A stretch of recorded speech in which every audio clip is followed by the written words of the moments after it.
Welcome to Lab 4, configuring VTP transparent mode. So I've rated the lab 5 out of 10 for difficulty, and here's the topology.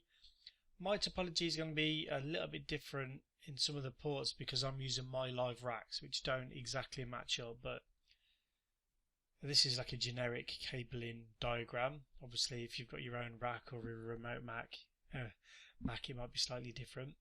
I've already configured an IP address on either router because you should be familiar with how to do that. Let's just go to the interface and obviously add the IP address and subnet mask. You'll see in a moment on router 3 I'm actually using a layer 3 switch, and again it's just because of the way my live rack is cabled up and the problem with the packet tracer, you can't do extended VLANs. So I'm going on to switch 2 now, and I'm just going to do some of the configuration from the requirements. Now this is a layer 3 switch, so you'll see it'll throw up an error in a moment. I'm just adding the VLANs that were requested in the challenge part of the lab. VLANs 2010 and 2030 with the appropriate names. Now the VLANs won't be propagated by the switches because they're set to transparent. So I'm going to set switch port mode access to the interface connecting to the end host, which in this case is a router. I'm going to set that interface to VLAN 2010. So we should be able to ping across eventually because both of these hosts will be in the same VLAN. So switch port mode trunk, because it's a layer 3 router switch, I need to do some more configuration and I need to set it to switch port and then switch port encapsulation and switch port trunk encapsulation the command is, and the one we're going to set is 802.1q. The reason being that's the only one covered now by the syllabus for the CCNA.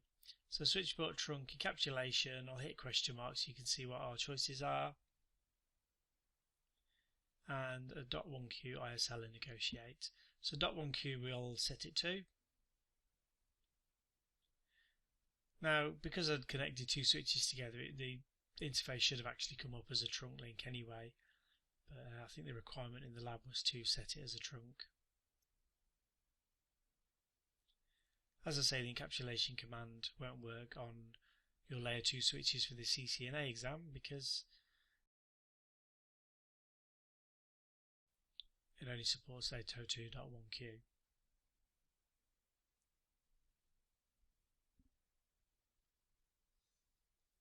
Okay, we're on switch 2, VTP mode transparent.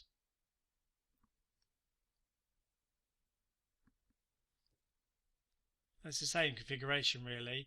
We've got a different interface on this switch because I'm connecting to my to another switch. I'm just using it as a layer 3 interface so I can ping across. So one VLAN is the same and one is different. 2040 is the new one. I'm going to drop my interface fast Ethernet 0/8 into VLAN 2010. The reason being, this is just the way it's cabled up, as I said.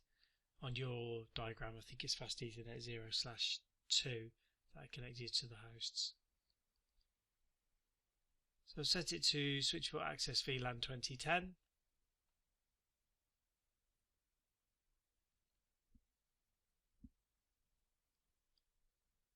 I'm going to set up the trunk between my two switches. I actually configured mine's cabled in as fast Ethernet 0/11, but I've configured a 0/1. But it doesn't matter because the other side is configured as a trunk link, so it will bring up this side here because it's configured as auto and negotiate.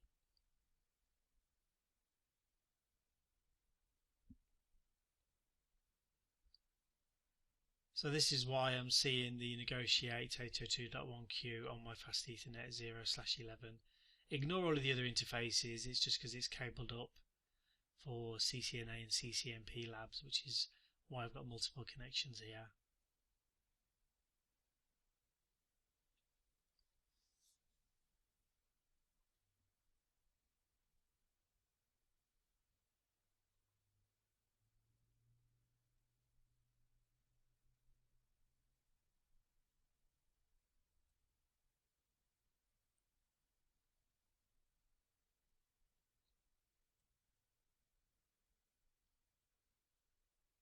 Show IP interface brief, fast Ethernet 0/8.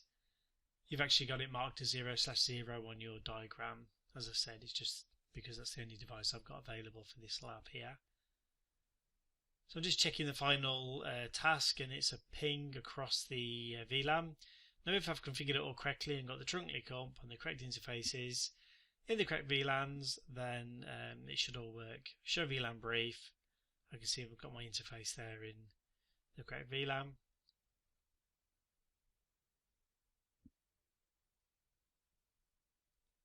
Same on switch 2.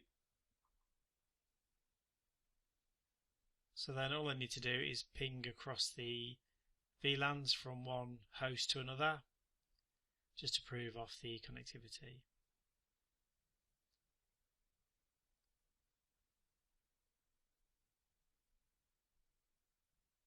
Okay, so that's the ping all working. That's the end of the lab.